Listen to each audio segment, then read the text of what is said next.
As we are approaching our 300th episode of the show, the 99PI crew took a couple days to go on a retreat up the coast and listen to audio that inspires us and talk about the future of the show. Because of all the time it took to plan and execute the retreat, we have one of our rare rebroadcasts this week, and I'm happy to revisit it because this is a pivotal episode for 99% Invisible and one of my personal favorites. It was a really ambitious story for Avery at the time, and we knew it was going to be important, so we commissioned an original score for the first time from Sean Real, who later came on staff to be our full-time composer. If you haven't heard this episode, you're in for a real treat. And if you have, you should listen again because I think it gets better each time. Stay tuned to the end because we're going to have a brand new interview with Sean that I conducted late last night on the foggy California coast about the score for this episode and the process of composing music for nerds to talk over. Here we go. This is 99% Invisible. I'm Roman Mars. All over New York City, there are semi-clothed or nude women, and they are so baked into architecture that we don't even see them. For example, when you enter the New York Public Library on the left-hand side, there's a sculpture of a young woman leaning against a horse. On 59th and 5th, there's a statue of a woman holding a basket of fruit. On 107th Street and Broadway, there's a woman reclining on a bed. That's former New Yorker Avery Trufelman. At 100th and Riverside Drive, a stone woman sits in a chair with a child. And on the very top of the New York Municipal Building, there's a golden woman holding a crown. And these women are actually the same woman. Audrey Munson was the most famous artist model in the United States. Over 30 statues at the Met are made in her likeness, and she adorns dozens of memorials and bridges and regal buildings all over New York City. She basically was the equivalent of a supermodel at the time. This is Andrea Geyer, an artist herself and author of Queen of the Artists Studios, the story of Audrey Munson. Everybody knew who she was. Her picture was in the papers. And if one trusts legend, every boy had a crush on her. She was a very desired young woman. In her lifetime, she would go on to decorate buildings and memorials all over the United States before becoming a movie star and eventually getting embroiled in a sensational murder scandal. And although Audrey Munson's body has been immortalized in iron and marble, her name is mostly forgotten. But she was a prolific writer and penned a series of articles telling her life in her own words, sometimes in the third person. Where is she now? This model who was so beautiful. What has been her reward? Is she happy and prosperous, or is she sad and forlorn, her beauty gone, leaving only memories in the wake? Like so many supermodels that would come after her, Audrey Marie Munson was scouted on the streets of New York City in 1906.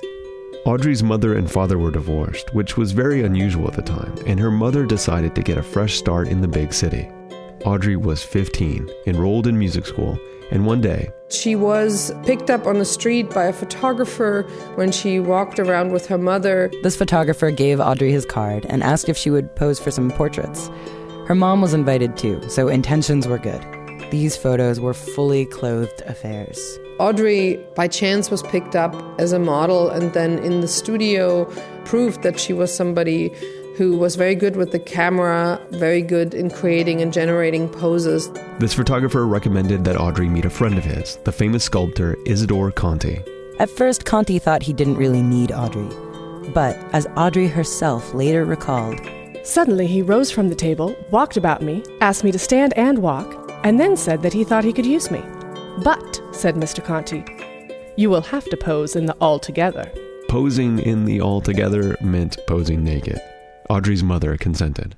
If they would have been wealthy people, I don't think her mother would have let her pose in the nude. From that encounter, the resulting sculpture was The Three Muses, 3 nude women with their arms around each other, all 3 modeled after Audrey.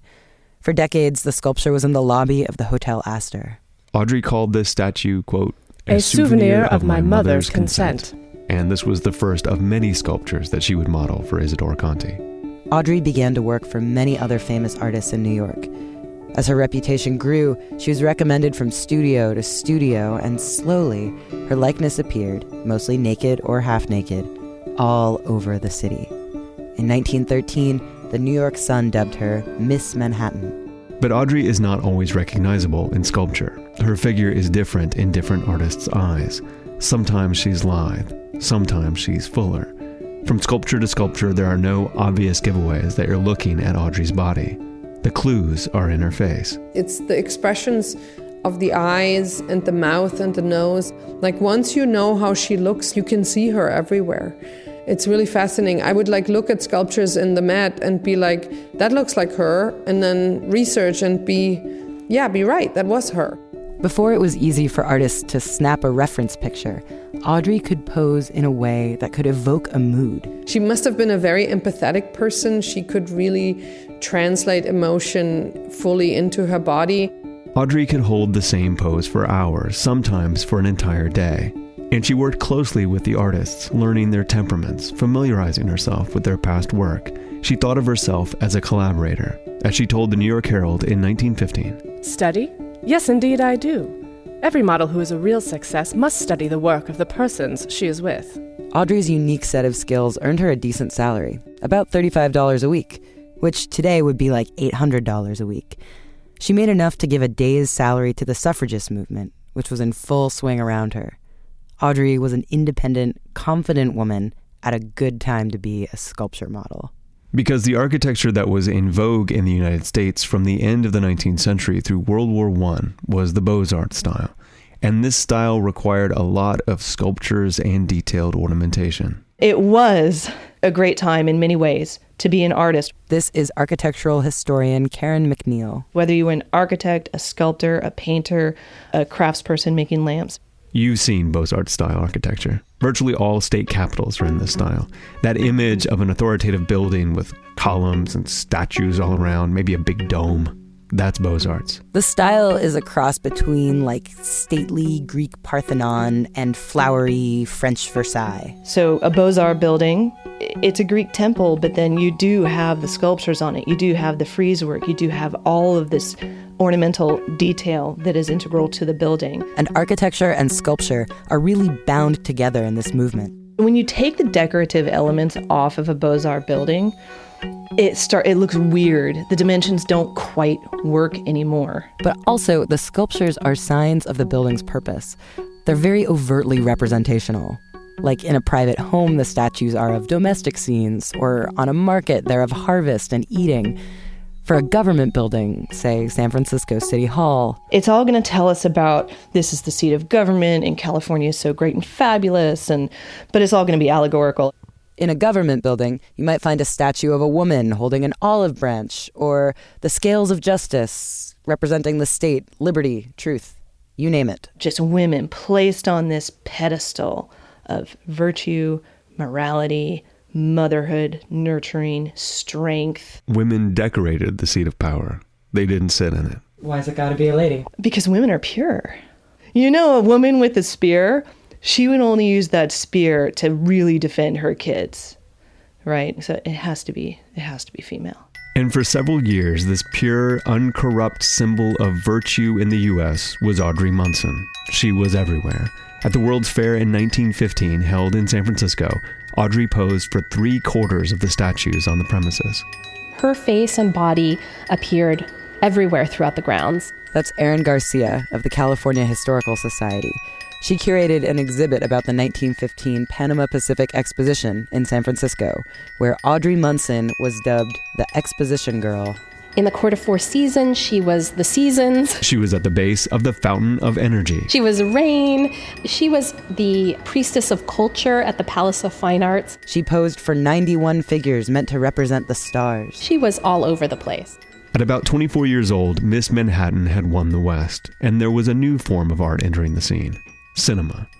The obvious next stop for Audrey Munson was Hollywood. And Hollywood was, unfortunately, the beginning of the end for Audrey Munson. She is cast in a few films after the exposition, but in every case she is cast as a nude model, as an artist model, and she appears nude. Audrey was actually the first leading woman in Hollywood to appear naked on film. And Audrey may have been a good model, but she honestly wasn't much of an actress. In a few of her films, she actually had an acting double who would basically do everything except the naked posing. And the movies didn't end up really being worth it for her financially. She was paid very little. And none of them seem to have been critical successes. That might have been okay for her. Her career might have survived that. But then, unfortunately, she was involved in a murder scandal.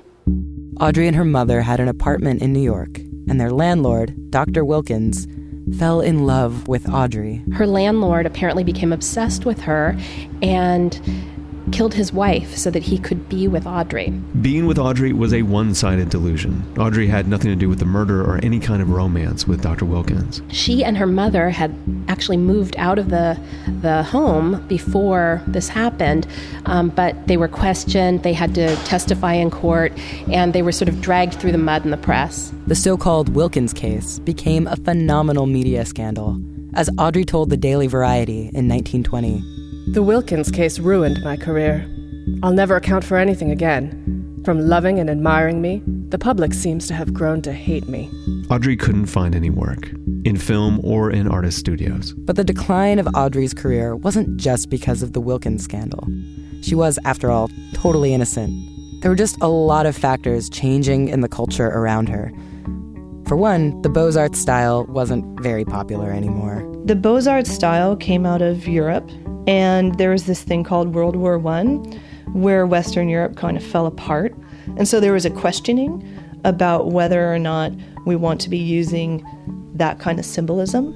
Both European and American architects were trending towards modernism, away from the old world Beaux-Arts precedents. Also, the economics of Beaux-Arts style were impossible. It became increasingly expensive to construct these buildings and pay for all of the artists and artisans to design all of the elements of the building and install it. The architectural world didn't need Audrey like it used to. And also, at 30, she was aging out of the business. Audrey's 15-year career as an artist model had come to an end, and her money started to run out. She moved upstate with her mother, who cleaned homes to support them both as they tried to carve out a place for themselves in the small rural town of Mexico, New York. It's not a kind of open, easygoing place. Andrea Geyer went up there to talk to people about Audrey. Nobody was unfriendly to me, but there's something about these close-knit communities where, as a stranger, you don't feel welcomed. Audrey could not get used to small-town life. Her whole adulthood, she had been traveling around the country, studying art, working with artists, engaging in intellectual discussions, and wearing fine clothes. And suddenly she lost it all. Well, she still had the clothes. People told me that she was very flamboyant. She liked to dress up in colorful garments. I mean, I'm sure she had a pretty impressive wardrobe that was very outlandish for a small community. But it wasn't just Audrey's style that set her apart. She would dress up on that, and then part of her workout routine in the city was roller skating. So, you can imagine a beautiful woman with long hair and a turban on her head, trying to roller skate on a unpaved country road. That was quite a scene. The town knew Audrey as that crazy woman who used to get naked for money. Parents would close their windows whenever she came roller skating by. The kids, of course, were totally fascinated with her, but there was a general consensus that she was crazy just because she was different. So it's not hard to imagine why she would have fallen into a depression. And on May 27th, 1922, Audrey Munson attempted suicide by swallowing poison. I don't know how committed her suicide attempt was. Maybe it was just an expression of being somewhere at the end of her line. After her failed suicide attempt, several years went by, and Audrey's mother was struggling to provide for her depressed daughter, and she just couldn't do it anymore. On Audrey Munson's 40th birthday, June 8th, 1931, her mother checked her into the state mental institution. At that time, it was extremely common for families to put relatives into these institutions in moments of financial hardship where they felt they couldn't care for a person. Audrey remained in the institution into her 90s. Then she was put in a nursing home about 30 miles up the road. But this home for the elderly was situated on this little 4-lane highway. And on the other side of the highway was a little strip mall, which had a bar. And she was known to sneak out of the home for the elderly and sneak across the 4-lane highway to spend her evenings at the bar, ordering drinks and telling stories of her times as a model and as an actress. They could not stop this 90-something, elegant older woman from running across 4 lanes of traffic to go to the bar. It sadly meant that they put her back into the mental institution where she, spent the rest of her life.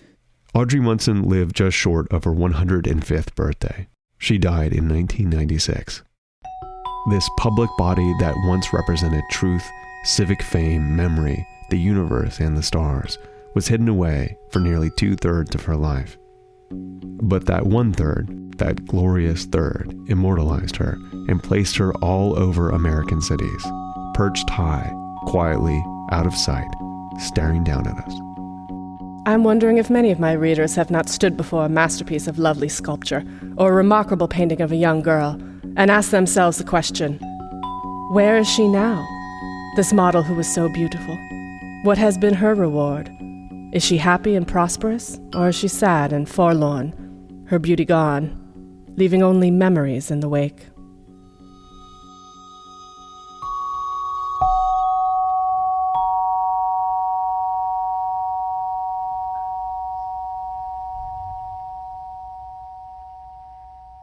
An interview with 99% Invisible composer Sean Real, right after this.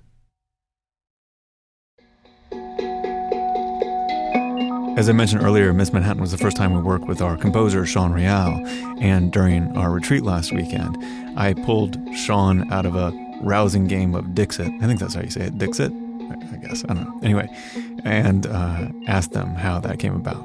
I was in my car. I was walking dogs as a job, and I got a text from Avery that just said, "Would you want to compose music for the show?" And I had to pull over because I was so excited. It felt like a dream come true.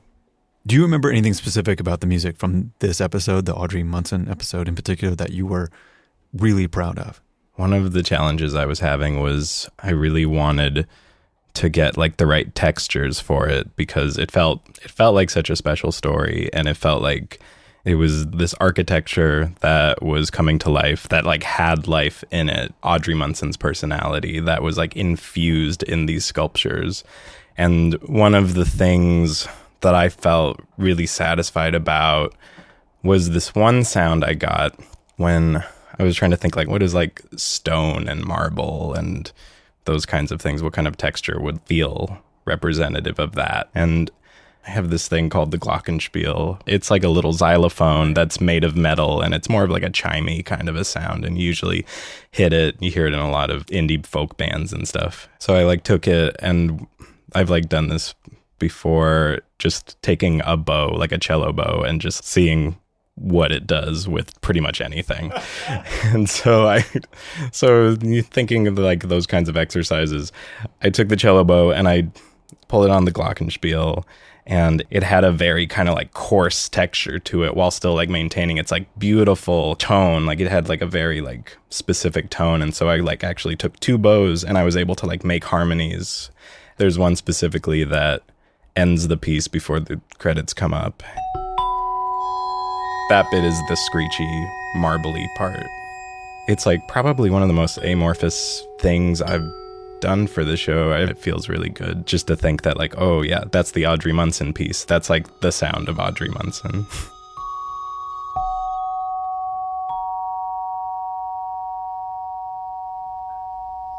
So what is the standard operating procedure for how you work on the show and where you fit into the production cycle? So it starts out with me talking with the producers about the stories that they're working on. They're giving me the personalities of the people they're interviewing and the bigger picture ideas of what they want to convey. And then when there's a first draft, I'm reading it and I'm kind of writing music as I'm reading it and trying to get an idea of pacing. But it's really hard to lock that in, and so I make sketches basically, but it's hard to lock in the timing and stuff until we have our read through edit where we all sit and we read through the script and play tape, and then I record that. And when I have that, I can actually do my recording and make drafts of my songs to score the piece with. And then from there, we like make a rough mix with the music drafts, and everybody gives notes on that. And then from there, I like make any changes that we want and then do the final mixes. When the piece is played out for the first time, what is the most common piece of feedback that you get from the producers of the show? That things are too busy. Yeah, it's I have a very dense sense of rhythm. It's just kind of the way that my head works. I can't do anything simply. And it's really helpful actually to sketch things out with MIDI, because I can just do a big cluster of notes and then kind of just go in and individually pick this one out, and create a rhythm that feels effectively the same, but isn't gonna be grabbing for your attention constantly when people are talking and trying to explain stuff. One of the funny things about working with musicians for scoring is that some of the most interesting stuff that's going on in the music is in that same zone as the narrator's voice, and you have to kind of scoop that out so that it doesn't compete. I feel like it's a lot like being in a band. It's hard to listen to music when everything is really active and competing, and it's just, I think of it like whatever's happening in the story right now is the lead instrument, and I'm there to support it. The other instruments aren't less important for not being the center of attention. It's all working together. So if we're going to end this, what would be the composition you'd like to go out on as a proud moment from everything that happened from episode 200 up to now, which is we're getting very close to episode 300? Oh, that's a really wide spectrum. I've written so much music. One that I feel really proud of is the credits music for Manzanar. It feels very sweet in this way that I don't always get to lock into quite the same way. So it feels special to me. All right, so we're going to go out on Manzanar credits, performed and composed by Sean Real. And this is Roman Mars reporting from Dillon Beach at the 99% Invisible Retreat of 2018. Good night, everybody.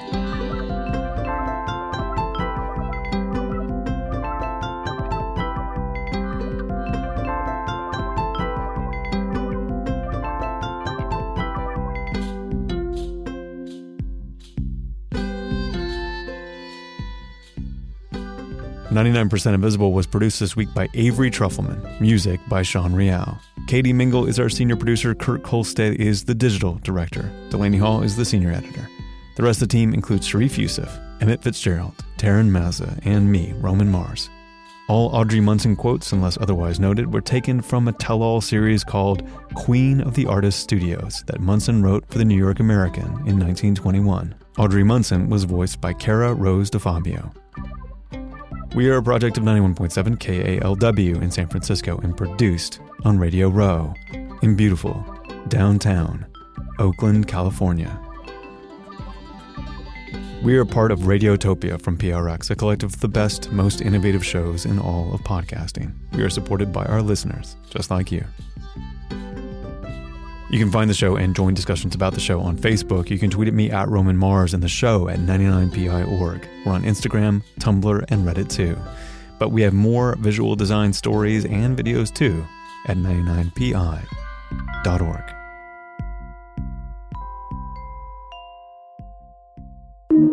Radiotopia from